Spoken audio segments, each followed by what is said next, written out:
악령 이해를 시작하겠습니다. 문재인 정부 때 쓰여진 글이죠. 문재인 정부가 사회주의자나 공산주의자들로 구성되었음을 살펴보았죠. 저번 시간에 여기서부터 보겠습니다.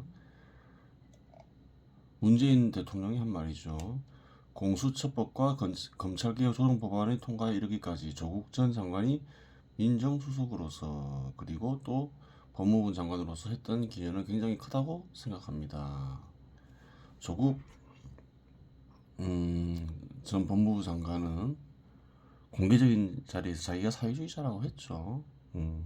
악령은 악령의 종자라고 얘기를 했어요. 스스로 그렇게 얘기를 했죠. 공수처법과 검찰개혁이라. 검찰개혁에 해당되는 부분인데 이쪽 좌파 인사들은 검찰개혁을 예전부터 굉장히 중시했죠. 노무현 정부 때부터. 어느 조직이나 더 좋아질 수 있는 여지는 있죠. 개혁의 여지는 있어요. 뭐 개혁의 결과가 더 좋을지 나쁠지는 모르겠으나 이 역시 뭐 어떤가요? 사회가 당면한 과제는 아니죠. 그래 한번 보겠습니다.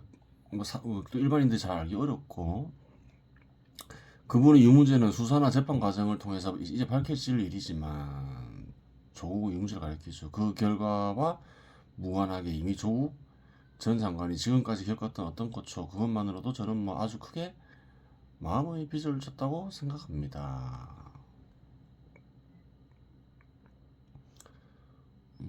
그래요. 조국이 문재인 정부에 큰 기여를 한 모양이죠. 법무부 장관으로 임명했더니만 그래요. 임명되는 시점에 있어서 수사가 들어갔죠. 검찰청으로부터 당시 딸이 이제 입학하는 과정에서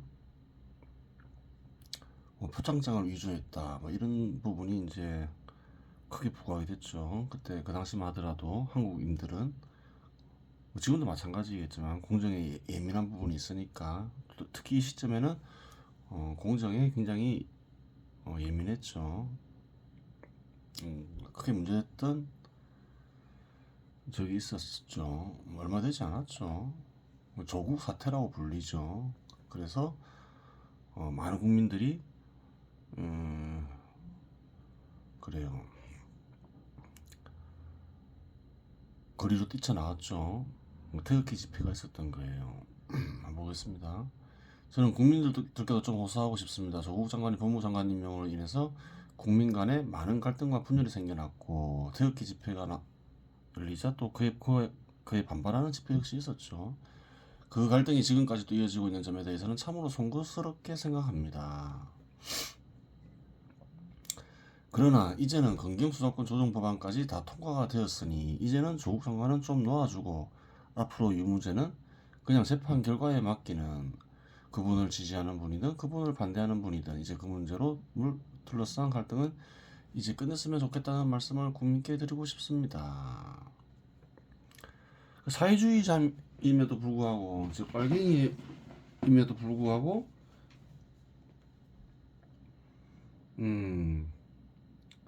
그래요. 법무부 장관으로 임명한 이는 문재인 대통령이었죠. 고초를 겪으면 미안하다고 빨갱이한테. 그리고 본인은 적구 수장에게 USB를 넘기는 간첩 행위를 하고 그래요. 빨갱이들로 구성된 정부였다고 보면 되는 거죠.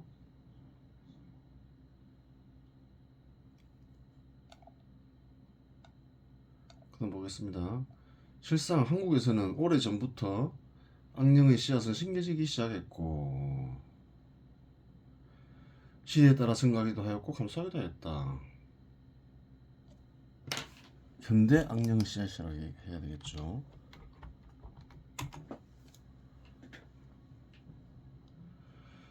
그래요. 이런 것도 연구해 볼 필요는 있겠죠. 크게 증가하는 시대가 있고 크게 감소하는 시대가 있고 그래요. 어떤 경우에 크게 증가하고 어떤 경우에 크게 감소하느냐 살펴볼 필요는 있는 거죠. 악령이나 악령의 종자가 아니더라도 이미 악령이나 악령의 종자가 뿌린 씨앗에 대부분의 사회 구성원들이 전념되어 악령의 씨앗을 심는 역할을 하였다고 보면 된다. 그래요. 우파인사들을 대표하는 정당이라 해서 악령의 씨앗을 심지 않은 게 아니라는 거예요. 박근혜 대통령은 악령이나 악령의 종자와는 무관한 것으로 보이지만 집권하던 시기였던 2013년 정년 60세 연장법을 통과시켰는데 이것도 반시장적인 법이죠. 시장 지배 시대 제도가 어울리지 않죠. 일종의 신분 제도를 인정하는 거죠. 저번에 설명했죠. 이는 시장의 기능을 파괴하는 행위로 악령이나 악령의 종자나 할 행위이다. 박근혜 대통령 시 선한 행위라고 생각하면 그러한 행위를 하였을 것이다. 이처럼 누구나 악에 물들어 있었는데 그 이전 대통령들 역시 마찬가지로 보면 된다. 하여간 현 시점에서는 악령의 씨앗이 자라 사회 전체가 붕괴되기 시작하였다. OECD 국가 중 자살률 1위, 저출산율 1위, 청년 실업률 1위와 같은 수치는 사회 전체가 붕괴하고 있음을 가리키는 지표들이다. 그래요.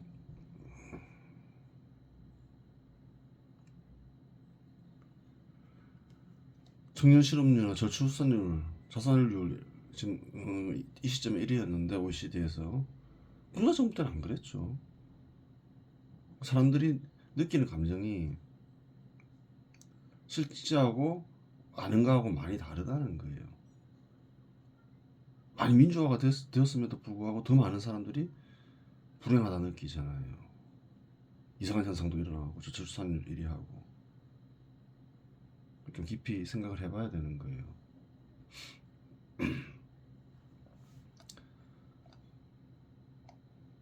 한국에서 일어나는 현 시대의 징후는 이미 한국에 천벌이 진행되고 있음을 가리킨다. 크게 참여하거나 재물을 바치지 않고 방치하다 멸망의 순간이 오면 베네수엘라와 북한이 한국보다 견디기 쉬울 것이다. 국가를 번영하게 하고 국민들의 개개인 삶을 풍요롭게 하고 만족하게 하는 것은 민주정치 제도를 도입한다고 해서 되는 게 아니라는 거예요. 다른 거라는 거예요. 그것은. 그래요. 그러한 것에 관심을 가져야 되는 거예요. 정치 역시. 한국인들은 정치에 관심을 갖는다 이러면 권력 투쟁에 관심이 많고 나라를 다스리는 일 그 자체에는 그다지 관심이 없는 거예요.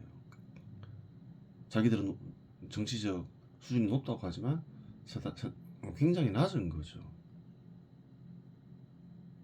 어떤 경우에 나라가 번영하고 사회 구성원들이 풍요로워지느냐 그게 우선이 돼야 되는 거죠.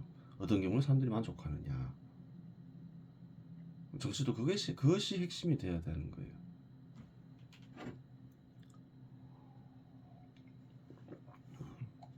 악의 뿌리의 실현을 막기 위해 사회주의자나 공산주의자를 교화시키거나 제물로 바쳐야 한다고 말했다. 너무나 큰 범죄이기 때문에 그러한 거죠. 가능하면 예방해야 되고 예방 차원이죠. 교화하거나 제물을 바치는 거는. 그래요.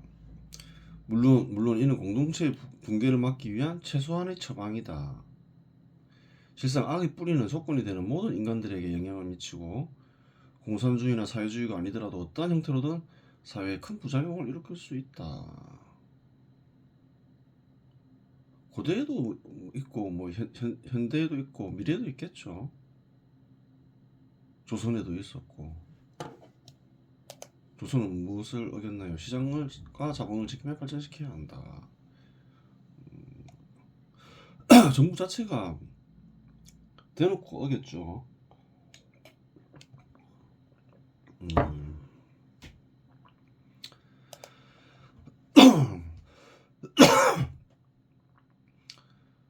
아, 물론 이는 공동체의 붕괴를 막기 위한 최소한의 처방이다. 실상 악의 뿌리는 했죠. 또한 악의 뿌리는 완전히 사라지지 않기 때문에 미래에 또 다른 새로운 형태로 나타날 것이다. 공산주의나 사회주의는 한국에서 지금 사라진 듯 보이지만 또 어떤가요? 다른 형태로 또 활동하고 있죠. 포퓰리즘의 형태로. 또 대놓고 얘기하는 경우도 있고 조국처럼 많이 타락한 상태라는 거예요. 대놓고 범죄를 저지르겠다 하니까.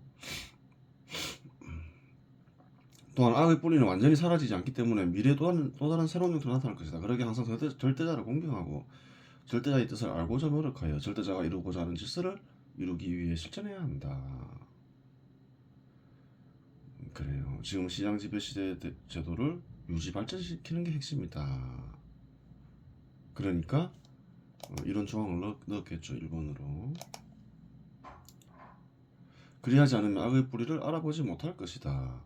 절대자가 이루고자 하는 뜻을 모르면 새로 나타나는 악의 실현 형태를 간파할 수 없기 때문이다. 절대자나 절대자의 뜻은 감추어져 있는 것은 아니다. 정말 그러한 것이 있느냐? 그렇게 의심할 수 있잖아요. 보이지도 않고 들리지도 않는데. 근데 이걸 쓰는 이유는 감추어져 있는 것이 아니다. 그러한 것은 뭐 육체에 비롯한 감각기관을 통해서 인식하는 게 아니다. 그 얘기죠. 드러나 있다. 자연법칙을 파악하는 것과 유사한 거죠. 그래요. 대부분 인간들이 절대자와 절대자의 뜻을 알지 못하고 그런 것들이 있다고 생각하지만 알 수 없다고 생각하는 이유는 있다고 생각해도 알 수 없다고 생각하는 이유는 그 말이죠. 실상 자기도 모르는 내면에 절대자와 절대자의 뜻을 알기 싫어하는 의지가 있기 때문이다. 감추어져 있지 않다. 근데 왜 모르느냐? 어렵다 생각하느냐? 그대의 의지가 문제다. 이렇게 이야기하고 있는 거죠. 네가 알고자 하지 않는 것이다 이 말이죠. 이러한 진실은 악령이나 악령의 종자에게 해당된다. 악령이나 악령의 종자의 이유는 자기도 모르는 내면에 악령이나 악령의 종자가 되고 싶은 의지가 있기 때문이다. 네 스스로 선택하고 있다. 네가 결정하고 있다 이 말이죠. 더러운 영이나 작게들 역시 마찬가지이다. 절대자와 진리를 찾는 이가 일부러 불러들이지 않는 이상 악령이나 더러운 영이나 작게들이 절대자와 진리를 찾는 이에게 자리 잡지는 못한다. 악령이나 더러운 영이나 작게들이 자리 잡았다고 하더라도 절대자와 진리를 찾으면 그러한 것들은 모두 사라질 것이다. 그러하기에 다음과 같은 말이 있는 것이다. 내 믿음이 너를 구원하였다. 마태복음에 나오죠. 예수가 한 말이죠. 너의 의지에 달려있다. 그 말인 거죠. 누가 너를 뭐 구원하고 그런 게 아니다. 네 의지에 의해서 네 스스로 네가 뭐 그래요. 절대자를 접할 수도 있고 진리를 알게 될 수도 있고 그런 것이다. 악령을 불러들이는 것이나 악령의 잡기를 불러들이는 것이나 다 네 의지에 달려 네가 스스로 선택하는 것이다. 그 말인 거죠. 누구나 자신이 속한 공동체가 발전하고 정의가 바로 서며 자유와 평등을 누리고 자신의 개인적인 욕망이 실현되길 바라며 가난한 이들을 공동체 차원에서 보살피길 바란다. 물론 이러한 일은 달성될 것이다. 하지만 이러한 일의 달성은 하늘의 법에 의해서만 달성될 수 있지 인간의 법이나 권력에 의해 달성될 수 없다. 인간들이 법에 의해서 뭐 정의나 자유평등 또 풍요 이런 게 달성되는 게 아니라는 거예요. 인간의 법이나 권력에 의해 달성하고자 하면 악령의 씨앗만 뿌린 결과를 낳으리라. 억지로 달성하려 하지 마라. 그 말이죠. 어느 나라나 제거해야 할 악의 소산이 존재한다. 하지만 악의 소산은 수천 년의 역사에 걸쳐 형성된 것이라 단번에 제거하기 어렵다. 고대부터 내려온 악들이 있죠. 앞에서 살펴봤지만 고려된 것도 그렇고 권력자들의 수탈 그런 게 다 고대부터 내려오는 악이죠. 그렇다고 무시하거나 당연한 것으로 받아들이면 어느 순간 제약을 맞이한다. 따라서 하나씩이라도 시간을 두고 해결한다고 마음을 다잡고 계획을 세워 절대자의 뜻을 실천해야 한다. 그러면 수십 년 안에 악의 소산들을 모두 다 제거할 수 있을 것이다.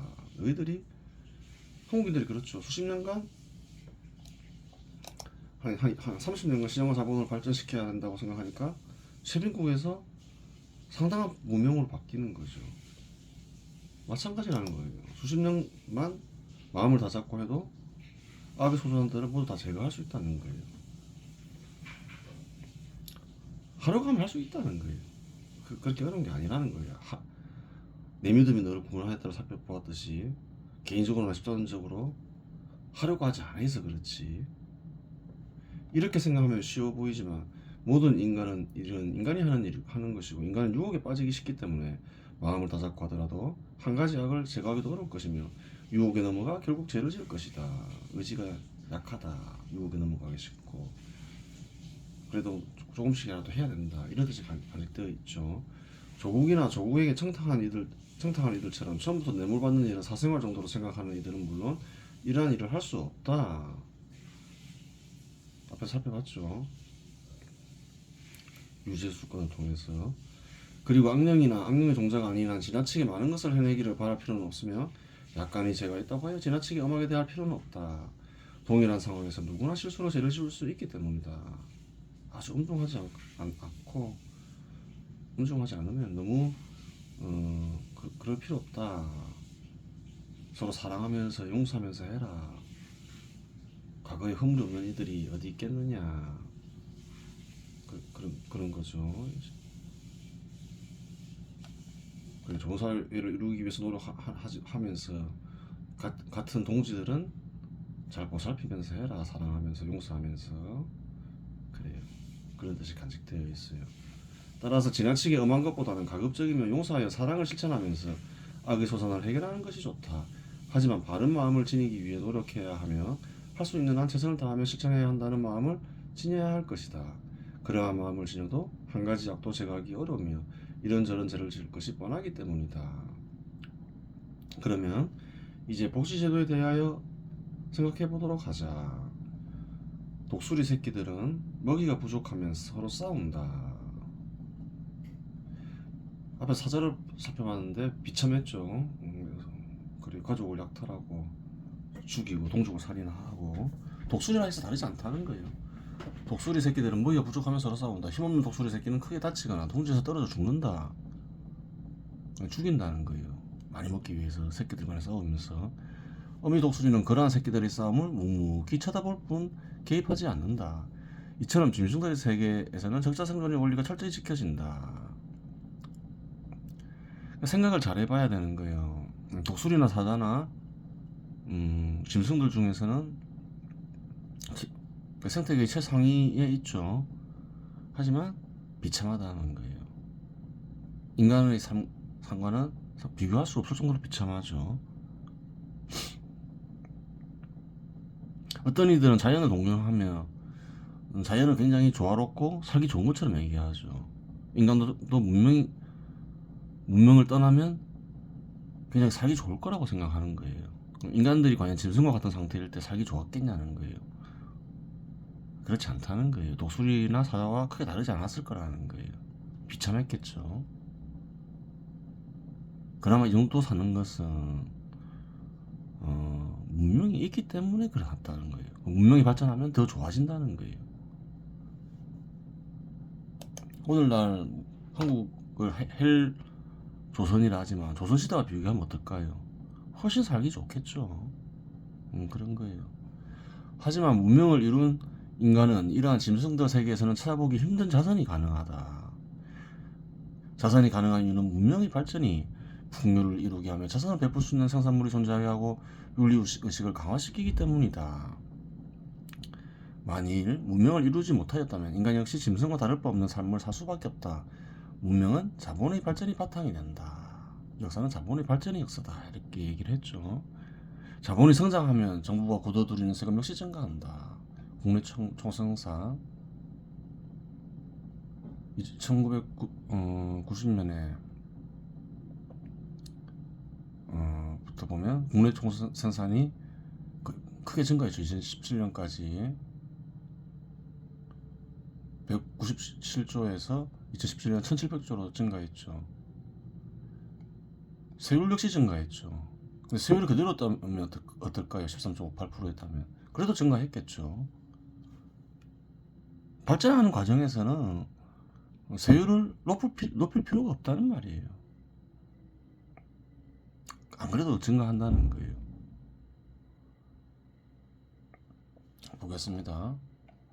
이 표를 보면 알 수 있듯이 국내 총생산이 증가함에 따라 세율을 고정시켜도 세금이 증가함을 알 수 있다. 그렇겠죠.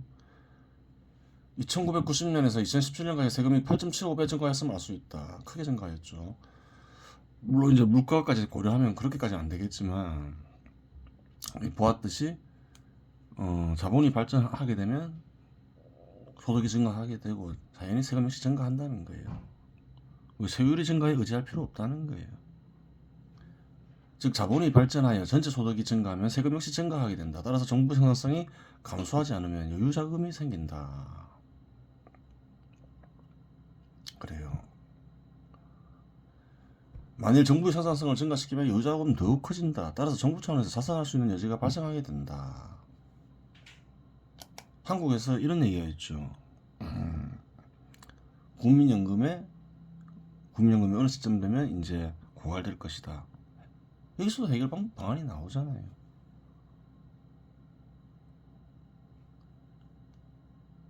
자본이 발전에 성공하면 여유자금이 생기지 않아요. 카발 정도의 여유자금이 생겨야 되고 더욱 크게 발전시켜야 되는 거겠죠. 자본의 발전이 굉장히 중요한 거예요. 만일 여유자금이 생겼다고 하여 여유자금을 공직자들이 나누어 가지거나 포퓰리즘 정책을 실행하기 위해 낭비한다면 정부의 직접적인 자산은 불가능해진다. 정부는 생산성이 중요하지 않다지만 그렇지 않다는 거예요. 여유자금 생겨도 생산성이 떨어지면 정부에 투입해야 될 거 아니에요. 정부의 생산성 증가도 굉장히 중요해지는 거죠. 그러면 따라서 공직자의 청년과 국민들 전체 의식에 가난한 이들을 돕겠다는 생각이 없으면 정부적 차원에서 자산은 불가능하다. 공직자의 생각이 유재수나 조국의 청탁한 이들과 같거나 국민들로부터 인기를 얻기 위해 전 국민을 상대로 세금을 사용한다면 정부의 직접적인 자산은 불가능하다는 말이다. 그래요. 쉽게 생각할 수 있는 것이 부자나 자본의 돈을 약탈하여 자산하는 방법을 생각할 수 있다. 민간의 돈은 투자나 소비에 사용될 돈이며 이러한 돈은 국부와 직업의 수를 증가시킨다. 세율을 자꾸 늘리려 하지 마라. 그 돈은 또 쓰일 곳이 많다. 국가와 국민 개개인 구성을 위해서 정부는 자본의 발전에 힘써라. 제도를 그렇게 만들어라. 그러면 통계를 보면 알 수 있듯이 자본의 발전에 성공하면 세금은 끝없이 증가한다. 그걸 얼마든지 정부가 하고자 하는 일을 할 수 있다. 이렇게 얘기하는 거죠. 따라서 이러한 돈을 약탈하게 되면 국부와 직업수 증가를 가로막아 자본의 발전을 저해하며 직업수에 영향을 미치게 된다. 민간의 자금은 자본의 발전에 쓰여져야 된다. 민간 스스로. 그것이 이제 또 국가와 국민에게 번영을 준다. 국민에게 이롭다 이렇게 얘기하고 있는 거죠. 만일 이러한 일이 과하여 자본을 파괴하게 되면 실업자들은 증가하여 자산해야 할 금액은 증가하는데 세금은 감소하게 되어 결국 베네수엘라처럼 되는 것이다. 기업을 악으로 생각하고 기업을 파괴해서 뭔가 자산을 하겠다. 그러면 개판이 된다. 더 비참한 사회가 된다. 그렇게 얘기하고 있는 거죠. 기업을 악으로 보지 마라. 어떤 이들 특히 사회주의자나 공산주의자는 투자가 이루어지지 않으니 투자하지 않는 소득을 약탈하여 자산하는 것이 올바른 일이다라고 생각하고 주장하며 의적 흉내를 낸다. 한국에서도 그런 일이 발생했죠. 상관없다. 투자가 이루어지지 않으니. 그러면서 법인세를 올렸죠. 문재인 정부 때. 그러한 돈이 투자가 되지 않는다면 이는 정부 책임이지 민간인이나 기업의 책임은 아니다. 수익을 창출할 수 있는 곳, 즉 돈이 되는 곳에 민간인이나 기업은 무조건적으로 투자하기 때문이다. 투자가 안 된다는 것은 수익을 창출할 수 있는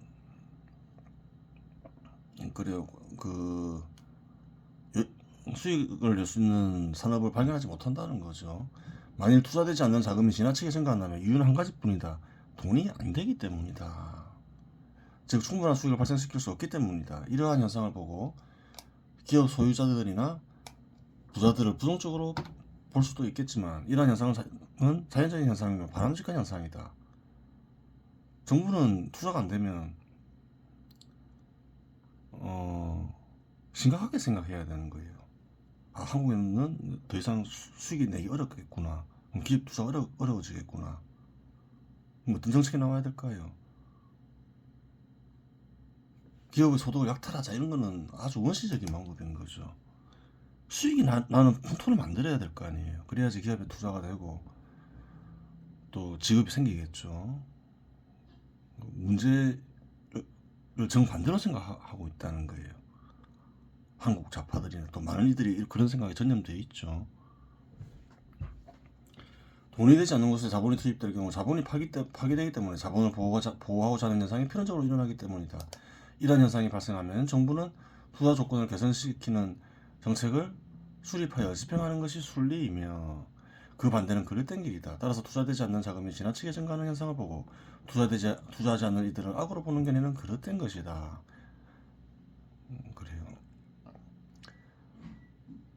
투자 안 되는 곳에 투자하지 않는 것도 기업 소유자의 역할이죠.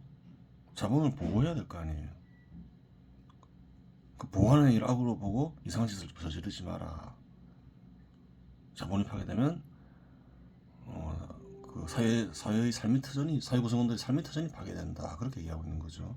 간단히 말하자면 수달에는 선한 수달, 악한 수달이 따로 존재하는 것이 아니다. 선한 흉내를 내면서 수달을 하죠. 근데 그 다 악일 따릅니다. 이렇게 얘기하고 있는 거예요. 수탈은 단지 악일 따릅니다. 하여간 이러한 상황에서 선한 자는 연구를 통해 사회 전체 투자 조건을 개선시킬 생각을 하며 악한 자는 자본을 파괴하며 자신의 이익을 챙길 방법을 강구한다.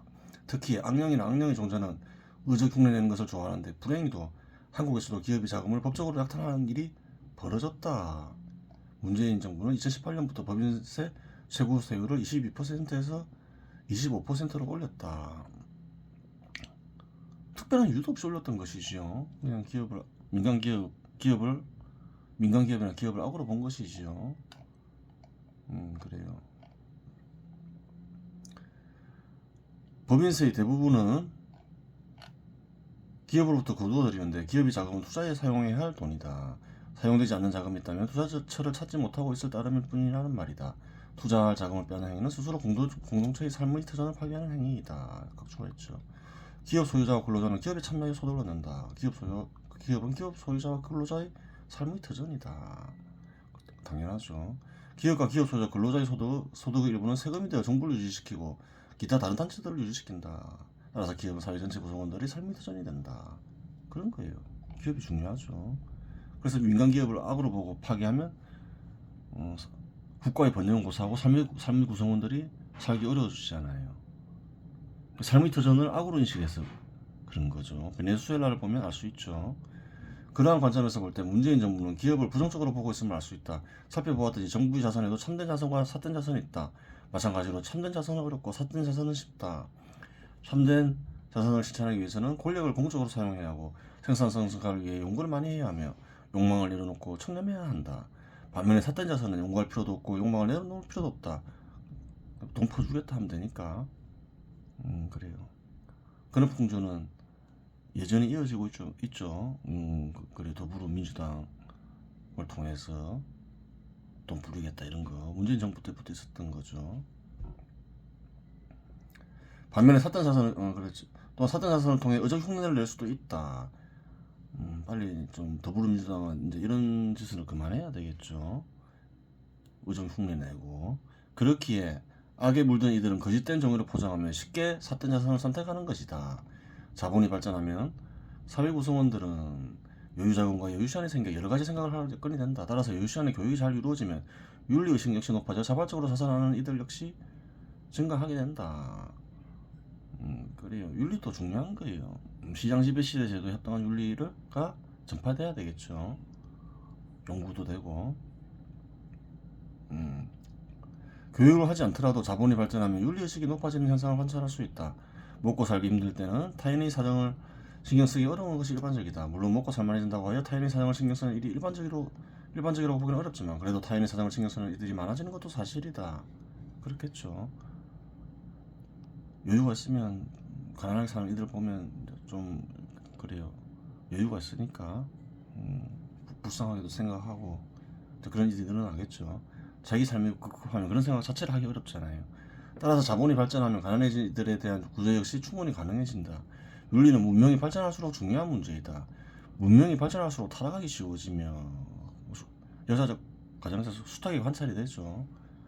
악령이나 악령의 종자들이 생기기 쉬워진다. 그러하기에 바른 윤리가 실현되는 공동체는 타락할 위기를 넘기며 지속적인 발전을 할 수 있지만 바른 윤리가 실현되지 않은 공동체는 쇠퇴하거나 멸망하는 일을 반복하게 되는 것이다. 그 바른 윤리의 확립이 필수적인 거죠.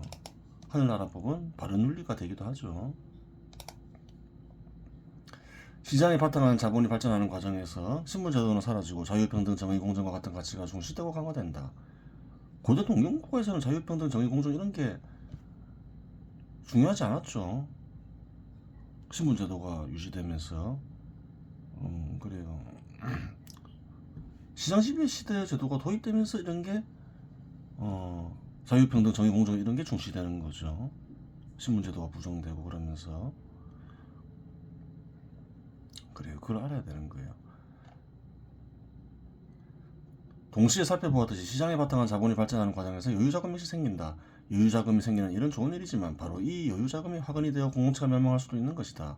가족중 아픈 이가 있을 경우 여유자금은 아픈 가족의 치료에 사용되는 것이 당연하듯이 공동체의 여유자금의 사용 방식도 가족에게 여유자금을 쓰는 방식과 같다.